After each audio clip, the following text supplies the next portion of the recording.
ശ്രീകണ്ഠാപുരം നഗരസഭ 26-ാം വാർഡ് ജനകീയാസൂത്രണ വാർഡ് സഭായോഗം ശ്രീകണ്ഠാപുരം മാപ്പിള LP സ്കൂളിൽ വെച്ച് ചേർന്നു.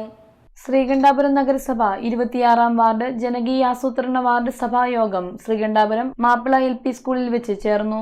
2024-25 വർഷത്തെ വിവിധ വികസന പദ്ധതികൾ, കരട് വികസന രേഖ, ഗുണഭോക്തൃ ആനുകൂല്യങ്ങൾ എന്നിവ അവതരിപ്പിച്ചു. യോഗം municipal chairperson doctor KV Philomina teacher ഉദ്ഘാടനം ചെയ്തു. വാർഡ് കൗൺസിലർ VP നസീമ അധ്യക്ഷത വഹിച്ച യോഗത്തിൽ വാർഡ് വികസന സമിതി കൺവീനർ ശ്രീ ജോസ് കൊല്ലിയിൽ 2024-25 വാർഷിക പദ്ധതി കരട് വികസന രേഖ അവതരിപ്പിച്ചു.